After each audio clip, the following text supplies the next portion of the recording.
Vamos a arrancar hablando de este tema tan interesante que es la resistencia a los antimicrobianos.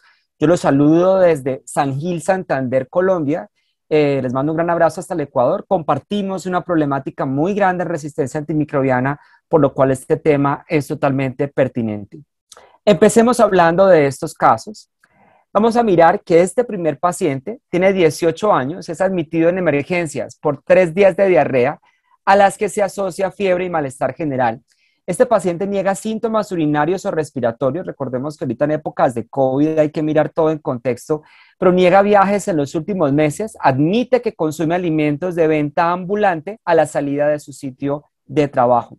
En el examen clínico se encontró hepatoesplenomegalia, una leucocitosis elevada con 28,000 blancos, con neutrófilos del 90% de ellos. Se recogió muestra de heces para coprocultivo y se inició un manejo con ciprofloxacina endovenosa 400 miligramos cada 12 horas. Entonces aquí ustedes ven al lado derecho la foto, este es agar XLD, silosalicina de hexoxicolato. Ustedes observan colonias negras productoras de sulfuro de hidrógeno, y aquí abajo encuentran las bioquímicas, que es lisina positiva, este microorganismo, urea negativo, indol negativo, lo cual sería compatible muy seguramente con salmonela.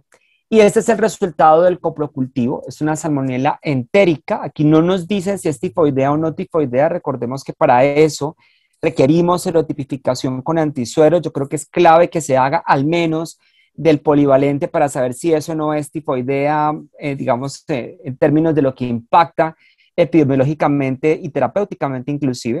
Entonces vemos que en este antibiograma, este laboratorio reporta amoxiclavulánico resistente, ampicilina resistente, cefazolina también, cefepime da sensible, cefixime resistente, cefotaxime resistente, ceftazidime también, ceftriaxona resistente, cefuroxime, no le pone interpretación, más de 16 sería resistente, cipro menos de 1 lo reporta sensible, ertapenem sensible, genta no reporta interpretación, imi livo sensible, nitrofurantoína sensible, piptazo también, tetraciclina sensible, toramicina no tiene interpretación, trimetropim sulfa sensible, trimetropim solo sensible. Eso es lo que está reportando este laboratorio. Entonces, a la siguiente pregunta, yo quisiera que ustedes, por favor, como esto es interactivo, voten a través del chat y me cuentan cuál de los siguientes grupos de antibióticos deben ser tamizados de primera línea en aislamientos de salmonela y de shigella. Ampicilina, cefazolina, cipro o trimetropim. Ampicsulbactam, ceftriaxone, cefepime o trimetropim. Ceftazidime, ciprofloxacina, amicacina, ácido analídico, o ampicilina, ceftriaxone, ciprofloxacina, trimetropim sulfa. Por favor, voten a través del chat, cuéntenme qué opinan. Para mí es clave esta interacción con ustedes a través del chat. Entonces, ¿por cuál votan? Entonces, Joana Jara dice que la D. Gracias, Joana. ¿Quién más? Carlos dice que la D. María Peñafiel dice que la D. Bueno, ¿quién más? ¿Quién da más? ¿Quién da menos? Inés Checker dice que la D. Gilbert dice que la A. Silvana dice que la D. Silvana Orozco. Bueno, entonces, la respuesta correcta era, en efecto, la respuesta D, que es ampicilina, ceftriaxona, cipro y trimetropim sulfa. Quiero volver al antibiograma, qué pena con ustedes, yo me devuelvo porque aquí hay varias cosas importantes. Si bien recordemos que lo que debemos reportar en el antibiograma es ampicilina, ceftriaxona, una quinolona florada, que generalmente es cipro, y trimetropim sulfa, hay que mirar todo en contexto, ¿no? Si hay la posibilidad de resistencia o si hay otros, digamos, condiciones que hagan reportar otros antibióticos, pero en general ese es el perfil básico. ¿Qué me llama la atención de este aislamiento? Hay drogas que salen aquí en este antibiograma que, si bien no tienen una restricción como los aminoglicósidos y las cefalosporinas de la primera y segunda generación, no son útiles. Por ejemplo, tetraciclina. Tetraciclina no es útil en diarrea, no está indicada. Nitrofurantoína tampoco. Tendría esto que ser una cistitis por salmonela, lo cual es rarísimo. Otras moléculas como cefepime. Cefepime no tiene restricciones. Tú podrías reportar cefepime, pero ¿qué sentido tiene reportar cefepime? Primero, si este aislamiento podría tener una BLE por la resistencia a ceftriaxona. Y segundo, cefepime, si fuera sensible, de verdad, no tiene indicación porque tiene espectro antiseudomona y esto es una salmonela. Eso no debería ser, no está indicado en diarrea. Entonces hay que tener también precaución con eso. Piptazo, tampoco, nada que ver, también tiene espectro antiseudomona. Así que tratar de ubicarnos dónde estamos porque hay moléculas que a pesar de que no tienen una restricción desde la CLSI, tenemos problemas en el tamizaje porque definitivamente no están indicadas. Y miren la Cipro, que tiene una concentración mínima inhibitoria sumamente alta de menos de 1.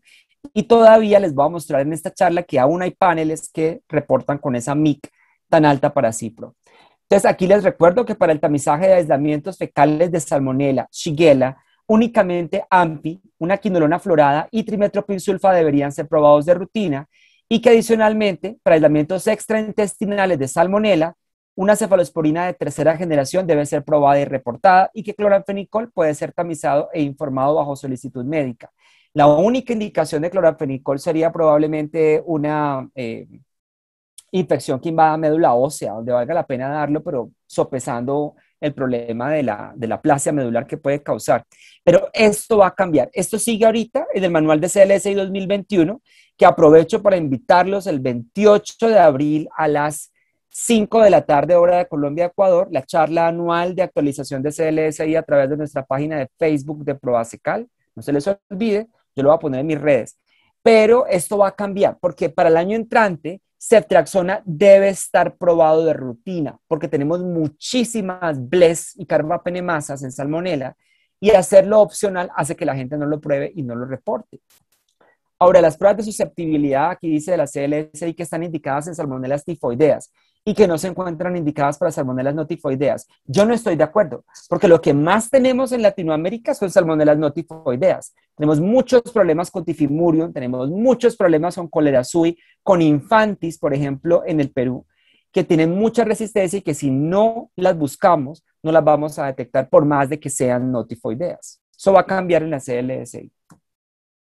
Entonces, cuando vemos los mecanismos de resistencia a las fluoroquinolonas, entonces encontramos que las salmonelas que son muy sensibles dan unas concentraciones mínimas inhibitorias de 0.008 a 0.06. Cuando hay una mutación en GIR-A, generalmente se mueve la MIC entre 0.12 a 2. Cuando hay una mutación en GIR-B, se mueve la concentración mínima inhibitoria de 0.12 a 0.5, pero todavía con los puntos de corte viejos eso daba sensible. Ya cuando hay doble mutación, tanto en GIR-A como en GIR-B, la MIC da más alta. Y si hay estos plásmidos o estos mecanismos de resistencia que viajan en plásmidos, que describió el doctor David Hooper hace unos años, la concentración mínima inhibitoria se mueve entre lo sensible y lo ligeramente resistente, por lo cual es muy importante aplicar los puntos de corte vigentes. Estos son los puntos de corte actuales de la CLSI para ciprofloxacina, para concentración mínima inhibitoria menor de 0.06 será el valor de sensibilidad por el método de concentración mínima inhibitoria y por discodifusión será mayor de 31 sensible, menor de 20 resistente, 21 a 30 intermedio. ¿Sí? Esa es la correlación.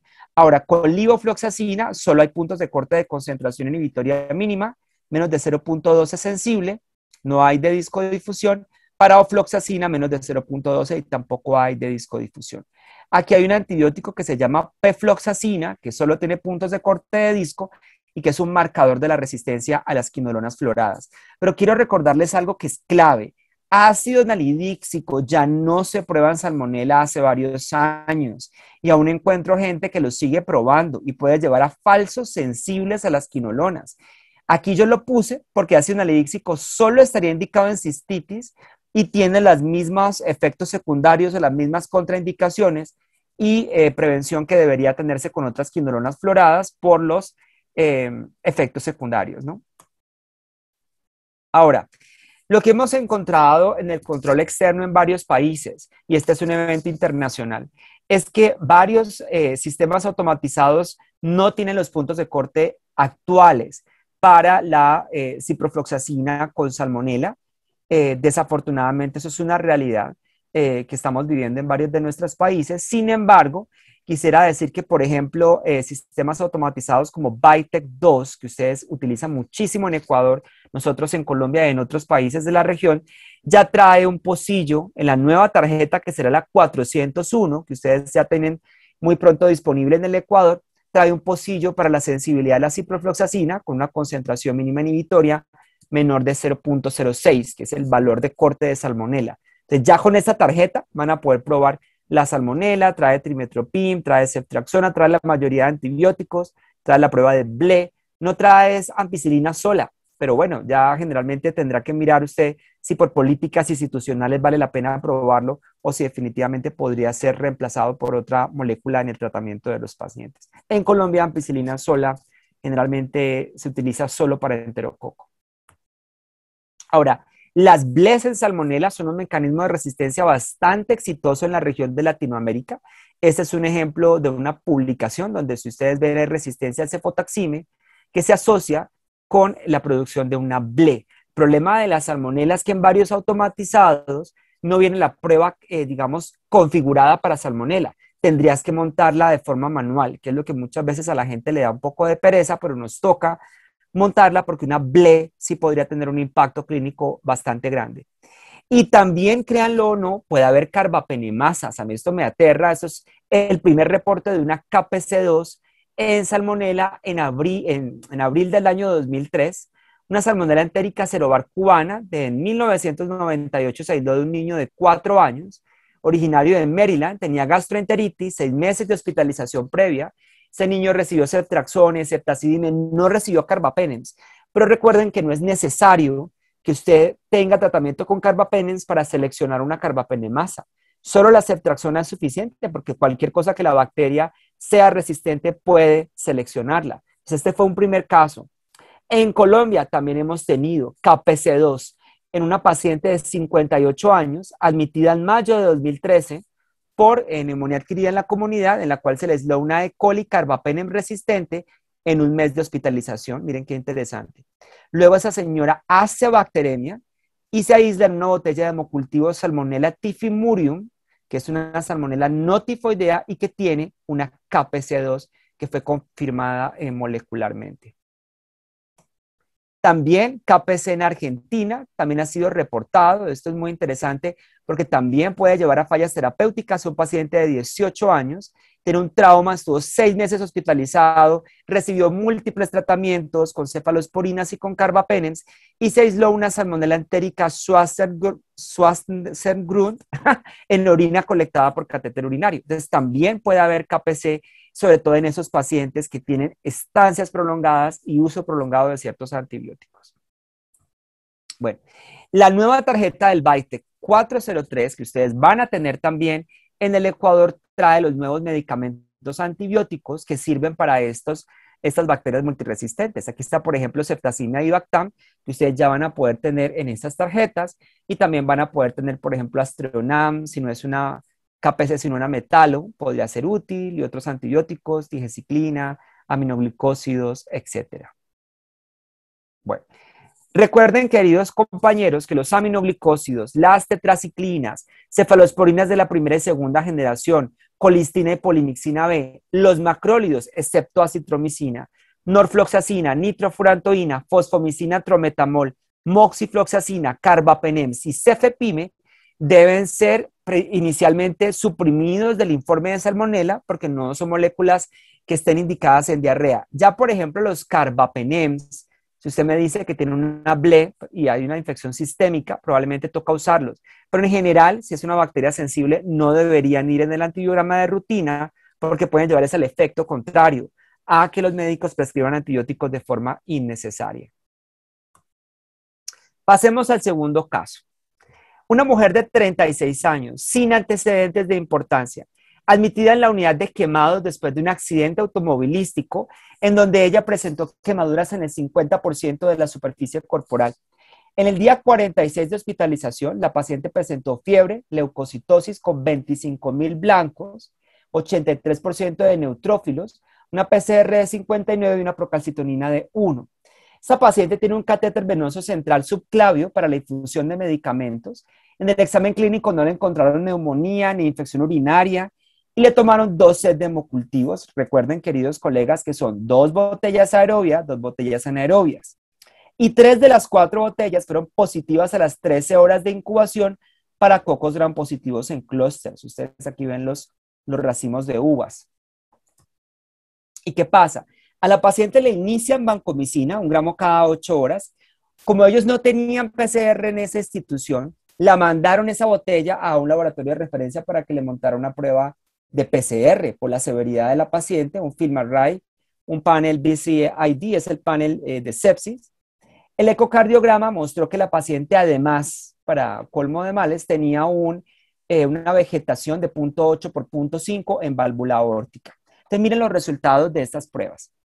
Tiene un estafilococo que detecta el gen MECA y tiene un estafilococo aureus detectado en el antibiograma, que a pesar de que el gen MECA se detecta en la prueba molecular, es absolutamente sensible tanto a la oxacilina como al cefoxitin, como a la ceftarolina y a otros medicamentos probados en este antibiograma. Entonces, mi pregunta es, cuando uno encuentra estas discrepancias, que la prueba molecular te dice que está el gen, pero que el antibiograma te muestra otra cosa, ahí uno empieza a sufrir, a llamar a los amigos, a hablar con el infectólogo, se gana un regaño, en fin. ¿Cuál es la explicación más probable de esta discordancia en este estafilococo? Les recuerdo que era MECA positivo, o sea, el gen del estafilococo, la resistencia a la meticilina está presente en esa botella de hemocultivo, pero el antibiograma muestra sensibilidad a los betalactámicos. Entonces, ¿cuál creen ustedes que podría ser? Que tenga 2 aislamientos de estafilococo aureus, una población sensible y una resistente, que tenga una sustitución, una mutación en el gen MECA, que haya débil expresión del gen MECA, que tengas un MECC y no un MECA, que tenga otro tipo de gen, una hiperproducción de beta-lactamasa o una presencia de un estafilococo epidermidis contaminante, y eso lleva a una reacción cruzada con el gen MECA. Entonces ahí tenemos 6 opciones. Me gustaría que a través del chat, mis queridos compañeros, me cuenten, escojan una o escojan varias. Aquí puede haber más de una respuesta. ¿Qué opinan? Los invito a través del chat a que me digan en números cuáles serían sus alternativas en este caso de respuesta.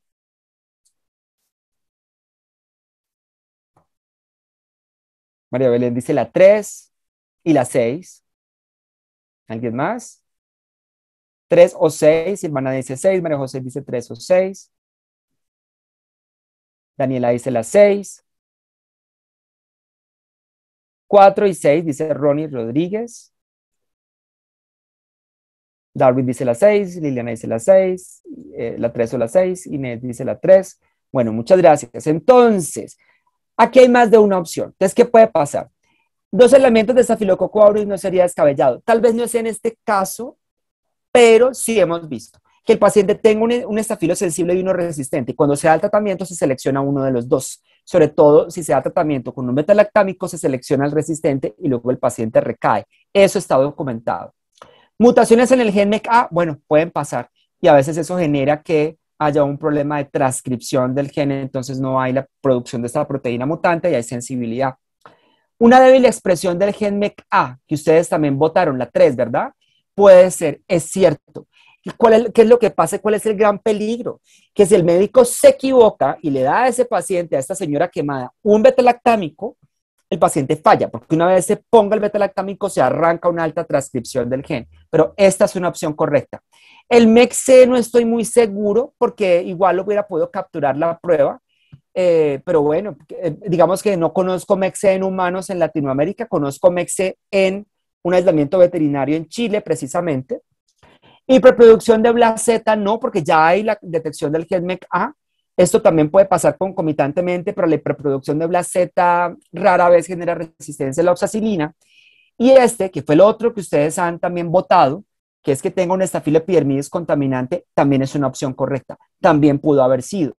El problema es que no sabíamos hasta este punto si ese gen MECA uno se lo podía endosar o asignar al aureus o asignar al epidermidis. Ahora con las nuevas pruebas moleculares sí lo vamos a lograr. Entonces, a esta cepa le realizaron confirmaciones adicionales, PCR GeneXpert que dio positivo para el gen MECA, una prueba de discodifusión inducible con cefoxitina que dio 12 y una prueba de látex para el gen para la proteína PDP2A, que dio un resultado positivo. A la paciente le cambiaron, le pusieron daptomicina ceftarolina y con los hemocultivos de control negativos, esta paciente completó 6 semanas de tratamiento y fue dada de alta a la 7ª semana de hospitalización. Entonces, miren eso tan interesante. Esos son datos que ha estado colectando el CDC de Atlanta, donde muestran estafilococosaurios que son, por microdilución en caldo, absolutamente sensibles a la oxa. Miren acá. Recuerden que el punto de corte es menos de 2, ¿no? Entonces, todo esto es sensible, pero que cuando le hacen la cefoxitina por microdilución en caldo, como la que tienen los automatizados, también varios de ellos le da sensible, miren, da falsos sensibles en algunos casos. Y saben que funciona bastante bien la discodifusión de cefoxitina, que los que me conocen saben que a mí no me gusta mucho el Kirby Bauer, me parece hartísimo, como decimos en Colombia, me parece, ¿cómo se dirá en ecuatoriano? Me da mucha pereza montar eso, porque creo que el Kirby Bauer es lento, manual, engorroso, pero lo que muestra la evidencia es que funciona, y funciona en detectar la mayoría de esos aislamientos de estafilococo que no expresan bien ese gen MECA. Aquí hubo uno que se le escapó, este de aquí, pero en general para la mayoría, les diría yo, si tienen un paciente con estafilococo que luce sensible en el antibiograma, que ustedes no tienen el film array, ojalá lo tuvieran todos, pero si no llegan a tenerlo o no se lo autorizan y hay una discrepancia, el paciente no responde, yo le haría, además del automatizado, una prueba manual de cefoxitina. Al menos para yo tratar de garantizar que si es sensible, es verdad que sea sensible. Yo sé que es imperfecto, pero dime qué es perfecto en este mundo. Yo creo que algo que uno pueda aproximarse al tratamiento adecuado sería el mejor paso. Entonces, algunos mensajes que podemos sacar de aquí. La incorporación de pruebas moleculares rápidas para la detección del gen MECA o MECC permite una aproximación a la terapia apropiada en aislamientos de Staphylococcus aureus. Ante la ausencia de pruebas moleculares, el test manual de cefoxitina apoya la confirmación de los resultados. Yo no aconsejo, y la guía de la ITSA tampoco, usar vancomicina por ITES o ceftarolina por ITES. Creo que están dando resultados falsos sensibles. Preferimos microdilución siempre que sea posible. Ahorita lo que se está haciendo es área bajo la curva sobre la MIC para vancomicina. El problema es que tocaría hacerlo con un software, a veces 2 mediciones de los niveles de vancomicina, que ese ha sido el problema para implementarlo. Pacientes con bacteremia por Staphylococcus aureus siempre toca tomarles hemocultivos de control entre 48 y 72 horas. Y hay que probar dapto y ceftarolina por los métodos automatizados de microdilución, que es lo más cercano que uno tiene. No por disco idealmente, dapto no se puede hacer por disco y por ITES ya dije tampoco.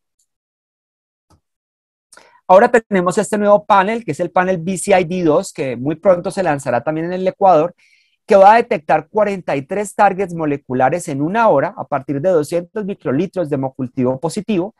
En esas botellas el ADN para montarlo en el equipo va a estar estable hasta 24 horas, lo cual es una ventaja respecto al panel 1, que es el que tenemos ahorita. Este panel 2 viene con esta mejora. Y adicional a lo que ya traía, va a tener Bacteroides fragilis, va a traer Klebsiella aerógenes, que es importante por el cefepime, luego vamos a conversar de eso tal vez en otra charla. Salmonella, bien incluida, Stenotrophomonas maltophilia, que es una bacteria importante en algunos hospitales. En gram positivos traerá la diferenciación de fecales y de fecio. Los estafilococos vendrán el epidermidis y el lugdunensis. La Candida auris, muy famosa, que nosotros hemos hecho eventos hablando de Candida auris.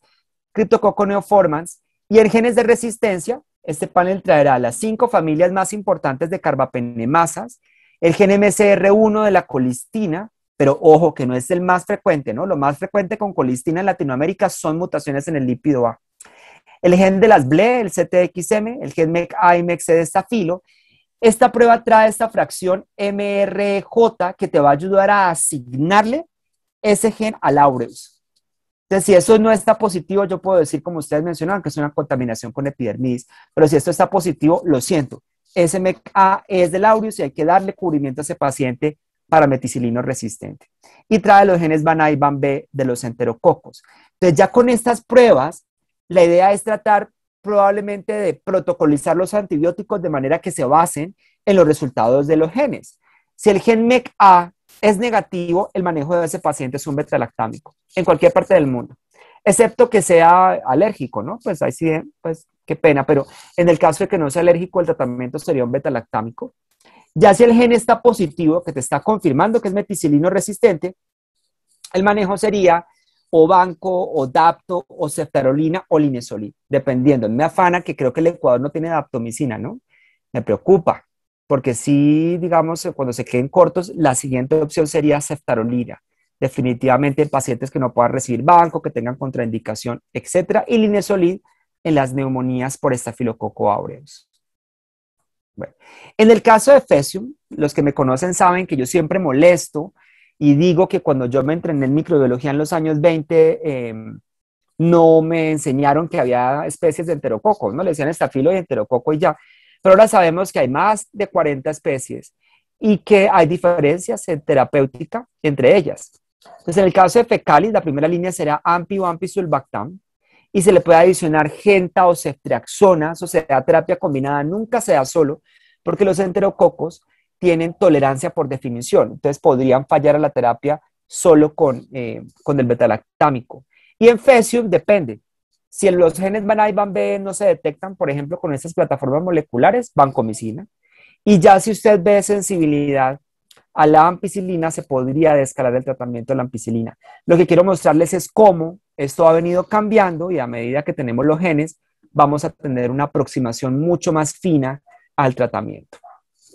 Este tercer caso es un hombre de 25 años, es un migrante, reside en la ciudad de Ambato, presenta una historia de 2 días de dificultad respiratoria y dolor pleurítico y fue llevado por los familiares al servicio de emergencia en un hospital público allá en Ambato. Al ingreso se encontró confuso, fiebre, hipotenso. Ese paciente tenía una cianosis periférica y sibilancias bilaterales. Los gases arteriales mostraron que tenía un pH 7.35, tenía un lactato de 8.20. Ese paciente fue trasladado a la UCI por empeoramiento rápido de la disnea en un periodo de 6 horas y sus familiares reportaron que 48 horas antes había presentado síntomas gripales que fueron tratados con analgésicos y no mejoraba. La tomografía de tórax mostró múltiples opacidades nodulares e irregulares en los lóbulos superior e inferior derecho. Se inició resucitación de este paciente con fluidos, pero el paciente persistió en hipotensión y se le inició norepinefrina. Se le iniciaron a este paciente vasopresores. También como antibiótico se le inició moxifloxacina, 400 cada 24 horas, más linezolid. El ultrasonido mostró una consolidación con moderada efusión pleural en pulmón derecho. Se encontró abundante cantidad de secreción respiratoria purulenta. Una PCR multiplex se le fue realizada en aspirado nasofaríngeo, le tomaron muestras de sangre, lavado broncoalveolar para coloración de granicultivo. Se consideró el inicio de terapia de reemplazo renal continuo debido a sus altos niveles elevados de lactato y el tratamiento antibiótico fue ajustado y reemplazado a moxifloxacina por meropenem y se continuó la combinación con linezolid. Y adivinen qué. Adivinen qué. Entonces el panel respiratorio muestra que este paciente tiene una positividad para el SARS-CoV-2, el agente etiológico del COVID-19, pero además ese paciente tiene una consolidación, lo cual te hace pensar que además tiene una bacteria, además del virus, y este paciente tiene una pseudomonas aeruginosa con un recuento elevado de 10 a la 4 colonias en ese lavado broncoalveolar, y esa pseudomona es sensible a la micacina, Astronam resistente, Cefepime resistente, Ceftazime resistente, Cipro resistente, Colistin sensible, Genta sensible, IMI resistente, LIVO sensible, Meropenem resistente, Piptasio intermedio, Tobramicina resistente. Las pruebas confirmatorias para la presencia de carbapenemasas se las voy a mostrar en un momento y el médico tratante le solicitó a este paciente que le probaran el antibiótico ceftolozano tazobactam. Y miren los resultados tan interesantes. El aislamiento resultó sensible a ceftavibactam y a ceftolozano tazobactam. Miren aquí los test, pero es positivo para la prueba del EDTA, como si tuviera una metalo, que es muy llamativo. Entonces esto genera en el médico una confusión. ¿Por qué si tiene una metalo es sensible a 2 moléculas para las cuales las metalo deberían ser resistentes, ¿cierto? Las metalocarbapenemasas. Entonces pregunta para ustedes para que interactuemos. ¿Cuál podría ser la explicación de esta discrepancia? La sensibilidad al ceftolozano, la presencia del EDTA positivo. Una metalo que aún conserve sensibilidad a ceftolozano y ceftavibactam y cualquiera de los 2 antibióticos pueda usarse. Un falso sensible de ELITEST de ceftolozano. El test de EDTA puede causar falsos positivos y solo debe leerse si una prueba de captura como test de inactivación o CARBA-NP está positiva. los falsos sensibles de septa-hábito, septolosano son infrecuentes, o de una coproducción de enzimas, o sea, que tenga una KPC con una metalo, pero el EDTA solo le diferencia la carbapenemasa de clase B, ¿sí? Entonces, por favor, a través del chat los invito, escojan una o se escogen varias. ¿Qué opinan? Por favor, voten ya A, B, C o D. No sean tímidos. Dice Evelyn, C o D. Michelle dice la D. Marlene dice la B. Darwin dice la C. Darwin dice la B. Carmen dice la C. Silvana dice la D. Uy, pero qué diversidad. Nadie dijo la A, por lo menos. Listo. Entonces vean lo siguiente. Desglosémoslo, pensemos. Una metalo que conserve sensibilidad a ceftolosano y acepta ABI, raro. Aceptolosano tal vez, acepta ABI, el efecto de la bivactam te daría probablemente una resistencia. Es poco probable que esto pase. A veces con las BIM. Aquí quiero decir poco probable porque ustedes saben que en las ciencias biológicas cualquier cosa puede pasar, pero generalmente no se ve. Un falso sensible de elite de ceftolosano, raro. Con una buena marca de ceftolosano, ITES marca, vamos a decir, comercial, original, no digamos nombres de marcas, funciona bastante bien. Lo que uno encuentra son más falsos resistentes que falsos sensibles. El test de DTA puede causar falsos positivos y solo debe leerse si una prueba de captura, como el test de inactivación al rapidez de carga está positiva, sí es verdad. Y esta es la respuesta correcta. Esta es la respuesta. El test de DTA rompe las porinas y genera falsos positivos y genera confusiones. Estamos a punto de publicar otro artículo, ya hemos sacado uno, pero vamos a publicar otro, de que esas pruebas funcionan bastante mal. Esas pruebas de borónico y de DTA, la verdad, el rendimiento cada vez es bastante pobre. Y una coproducción de enzimas que tuviera, por ejemplo, KPC con BIM o KPC con NDM, deberían dar resistentes a septa-bivactam y ceftolosano. Rara vez se ve sensible. Entonces, continuemos. Miren cómo dieron las pruebas confirmatorias. El CARBA-NP, por ejemplo, dio negativo. El test de inactivación dio resultado negativo. Y la prueba de lateral flow de inmunoensayo dio negativo para carbapenemasas. Lo que tenía esa pseudomona de este paciente con esa neumonía era un mecanismo diferente a la producción de carbapenemasas, que sería bombas de flujo, cierre de porinas, una alta producción de AMC. Ese paciente le dieron ceftolosano combinado con fosfomicina 14 días y pudo ser extubado y afortunadamente pudo contar la historia. La verdad es que era joven, si no lo hubiera visto grave por además del COVID, pero este tipo de cosas pueden pasar y son pseudomonas que podrían ser tratadas con ceftolosano. Si ustedes hacen la prueba del EDTA y no montan unos buenos controles, y aún así la prueba del EDTA tiene muchos falsos positivos. ¿Qué pasaría si esa pseudomona tuviera dos carbapenemasas? ¿Cómo hubiera dado? El CARBA-NP tenía que sí o sí dar positivo.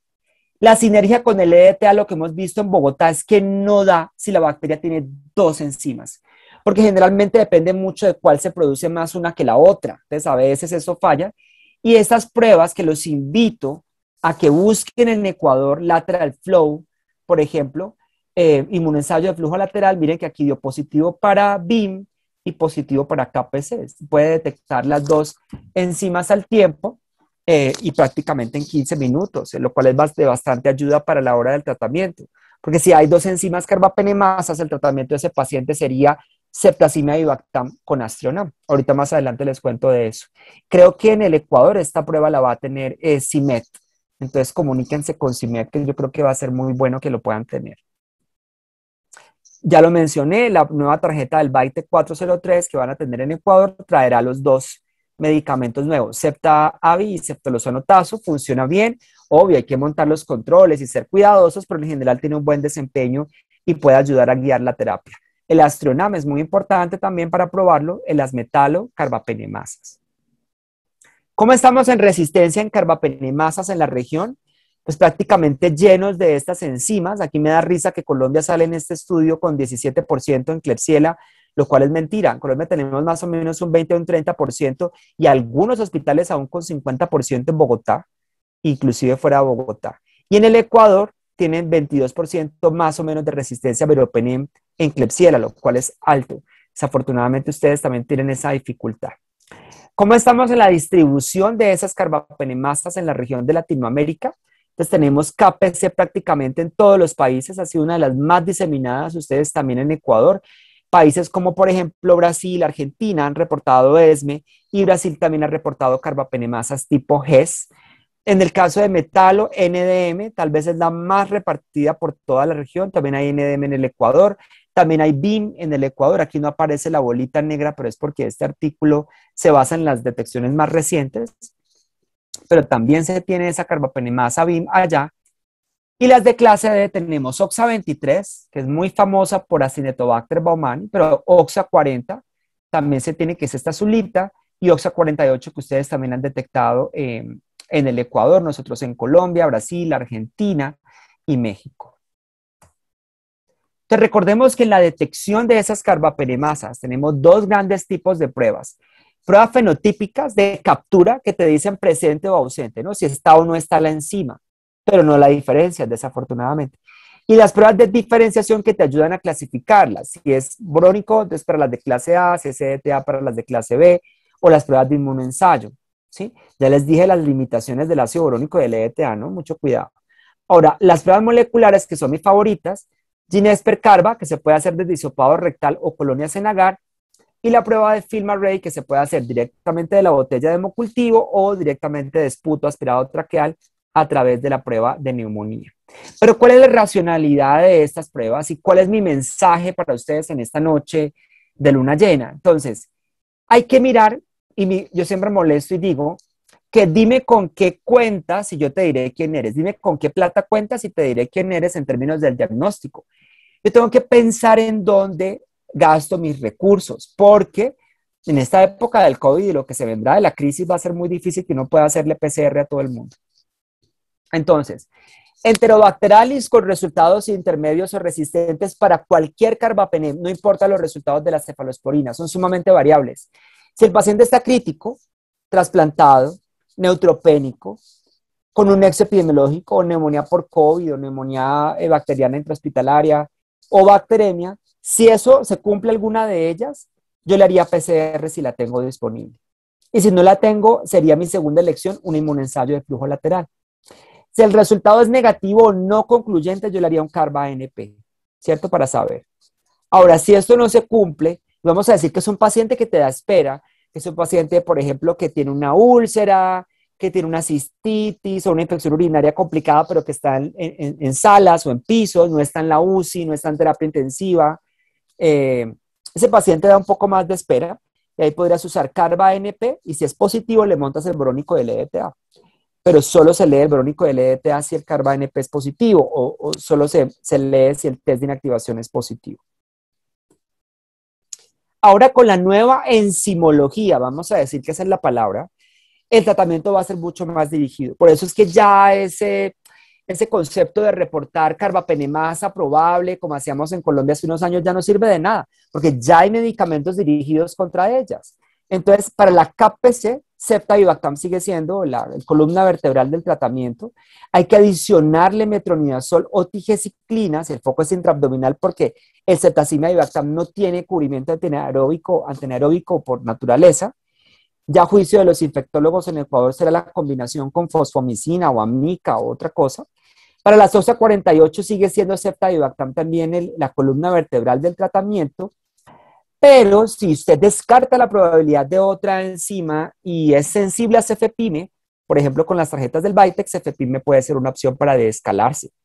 Y en el caso del almetalo, Astronam, pero si ya hay resistencia al Astronam porque sea una KPC o una coproducción, la combinación de Ceftibactam con Astronam sería una alternativa bastante útil.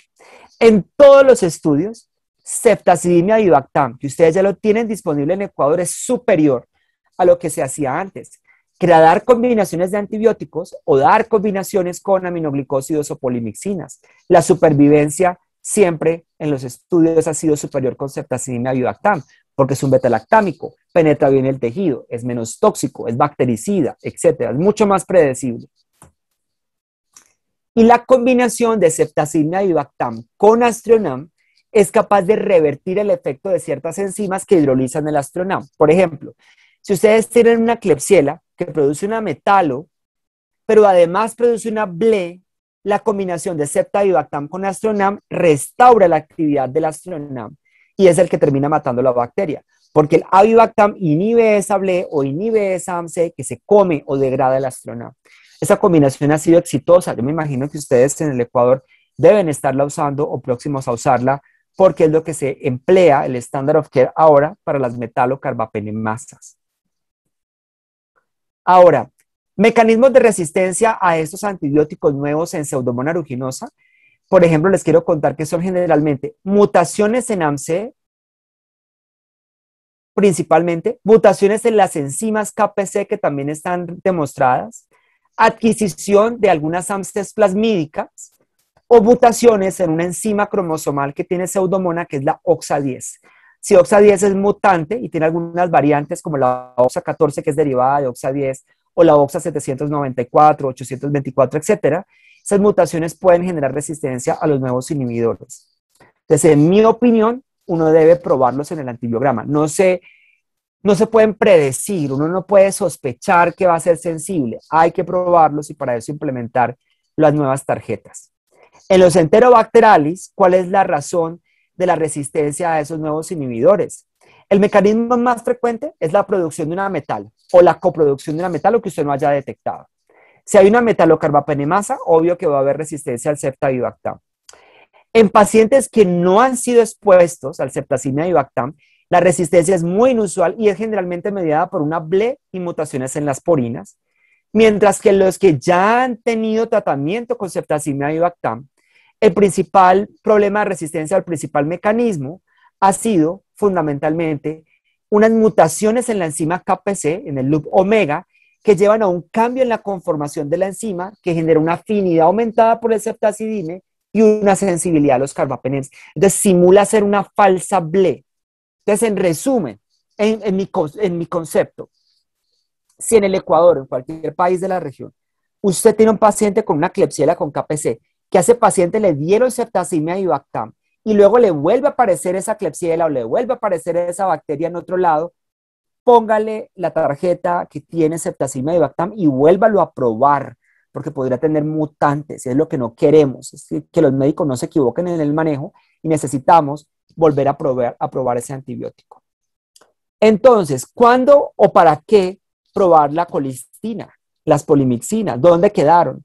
Entonces, yo creería, y esa es mi opinión, que en enterobacteriales que sean productores de metalocarbapenemasas o coproductores de enzimas, donde ustedes no tengan la posibilidad de ceftazidime con Astronam, ahí tocaría dar colistina, ¿no? No hay nada que hacer en combinación. Pseudomonas aeruginosa, que sean intermedios o resistentes a los beta-lactámicos, a todos, incluyendo los nuevos inhibidores. Y en Acinetobacter baumannii, en aislamientos resistentes a los carbapenems y o ampicilina sulbactam. Porque ahí sí, de malas, en Acinetobacter no hay nada que hacer y me consta que el Ecuador tiene problemas de Acinetobacter baumannii, ¿no? Entonces, ahí tocaría. ¿Qué se puede hacer para probarlo? Ustedes saben que en la CLSI tenemos este método, que es el de elusión de discos, que no es muy taquillero porque es engorroso, lave los tubos, prepare el caldo. Si uno tiene una sola bacteria, pues muy chévere, pero si uno tiene 10 o 20, pues imagínese lavando todos esos tubos y montando esas pruebas. Es bastante engorroso, pero es bueno, ¿sí? Es demorado, pero es bueno. Digamos que tiene una buena correlación.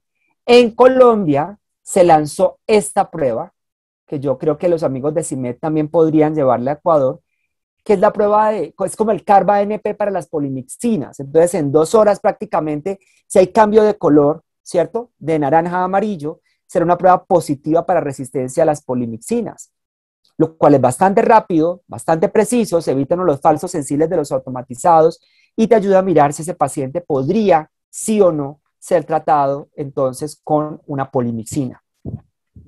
O lo otro sería un agar que tenga colistina. Un agar que tenga colistina, tú haces una dilución en agar, pones una gota de 10 microlitros y si crece es resistente, si no crece pues sería no resistente o sensible. Ahora recuerden que con las colistina y polimixina B nosotros ya no tenemos en el antibiograma categoría sensible. Del año pasado tenemos categoría solamente de intermedio debido a los problemas que tienen esos medicamentos en predecir su eficacia. Bien. Para ir cerrando, miremos este caso. 62 años, un paciente tratado por 5 días con gotas de cipro y corticosteroides para una otitis media aguda izquierda.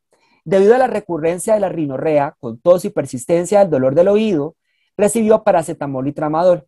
Fue admitido en el servicio de urgencias de una clínica en Guayaquil por signos y síntomas sugestivos de meningoencefalitis, incluyendo fiebre, dolor de cabeza, rigidez de nuca y confusión. Miren el aspecto del líquido cefalorraquídeo.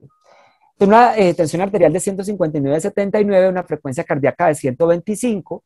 Se le tomaron 12 de hemocultivos y se realizó una punción lumbar antes de iniciarle ceftriaxona. La tomografía descartó hemorragia subaracnoidea o absceso. El líquido era turbio, con proteínas elevadas, glucosa bajita, leucocitos 9400, 90% de neutrófilos. Fue admitido en la unidad de terapia intensiva y se aísla Streptococcus pneumoniae.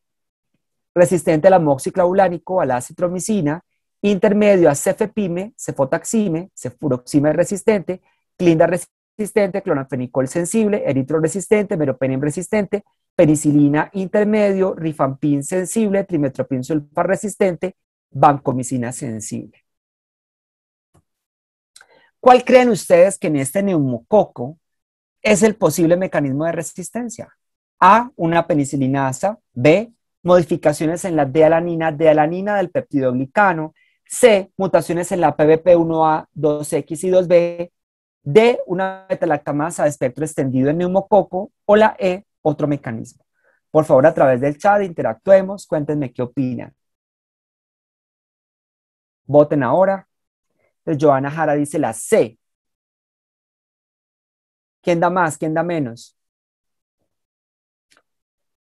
Evegni dice que la D. Evelyn dice que la D.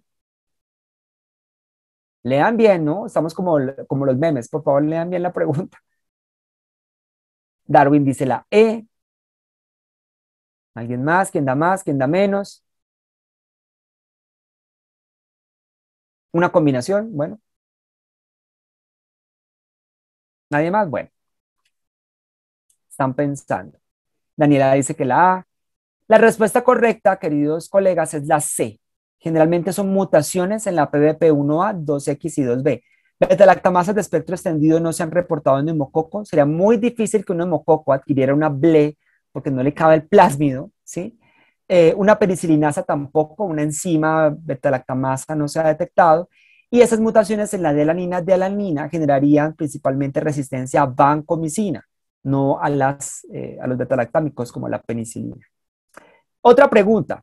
Para el tamizaje de cefalosporinas y carbapenems en infecciones invasoras, por ejemplo, del sistema nervioso central, por Streptococcus pneumoniae, usted utiliza A, discodifusión en agar Müller-Hinton, B, discodifusión en agar Brucella, C, discodifusión en agar Müller-Hinton con sangre, D, microdilución con caldo con sangre lisada de caballo u otro método. Por favor, voten, ¿qué opinan? Gilbert dice la D, Evelyn dice la A. Están muy democráticos, hablando de elecciones que tuvieron hace poco, ¿no? ¿Quién más? ¿Quién más quiere votar? Carmen dice la C y la D. Darwin dice la D. Daniela dice la C. Entonces, aquí para el tamizaje de cefalosporinas y carbapenems, si es una infección invasora, como por ejemplo el sistema nervioso central, el manejo se debe hacer con microdilución en caldo, con sangre lisada de caballo. Esta sería la opción adecuada. Discodifusión no, porque definitivamente se necesita la concentración mínima inhibitoria. Y el agar Müller-Hinton sin sangre nunca les va a crecer. Entonces recordemos que los mecanismos de resistencia en neumococo son principalmente, como lo mencioné, mutaciones en las PBPs, en la 1A, en la 2X y en la 2B que generan esta resistencia.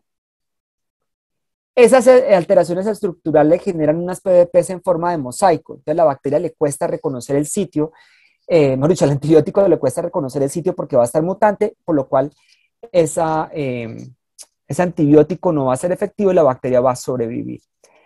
En el caso de aislamientos de pulmón, podemos utilizar un disco de oxacilina de 1 microgramo. Si el valor es mayor de 20, podemos decir que es sensible a los betalactámicos. Si es menor de 19, nos tocaría hacer microdilución en caldo, que sería el siguiente paso para mirar si la bacteria es de verdad sensible o resistente. Y la microdilución se hace con sangre lisada de caballo. Y aquí traigo esta belleza de caballo en la foto, que yo molesto y digo que no es cualquier caballo, es un caballo turco, porque los caballos de Turquía se ha demostrado, y no es mentira, que tienen una mejor recuperación de neumococo cuando se preparan estos aditivos. Pero aquí, fuera de broma, lo que quería mostrar es que los puntos de corte para meningitis son diferentes de los de no meningitis. Es clave cuando estén analizando su epidemiología local de la resistencia. No se les olvide que los neumococos de aislamientos invasores deben ser serotipificados para mirar si son los vacunales o los no vacunales y qué está circulando en el Ecuador. Esa vigilancia la hacen los amigos del INSPI. Y ciertos paneles como este de Microscan, Microstrep de Microscan, ya trae lista la sangre lisada de caballo y trae las concentraciones de antibióticos adecuados para poderlo hacer el antibiograma de esos neumococos. Lo otro que es importante, queridos colegas, es que recuerden que ceftarolina también está indicada en neumococo y también podría ser una alternativa terapéutica. Bueno, entonces en resumen, para ir a las preguntas, que ya por la hora, para el abordaje adecuado de la resistencia antimicrobiana por el laboratorio se requiere identificación adecuada de género y especie, ¿cierto? Ya no más SPP, porque esa vaina no sirve. Necesitamos saber cuál es el agente causal para poder llevar a ese paciente un tratamiento adecuado.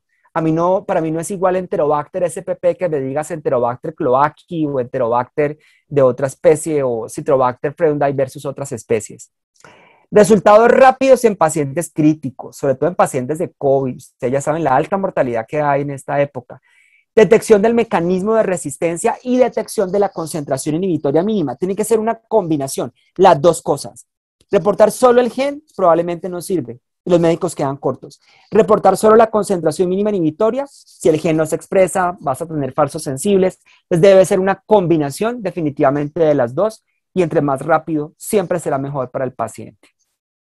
Bueno, muchas gracias por su atención, queridos amigos de este Congreso Internacional, este curso internacional de Bioquímica Clínica, a Joana Andrade, a los colegas de AJ Eventos por haberme invitado y soy todo oídos a las preguntas del público. Muchas gracias.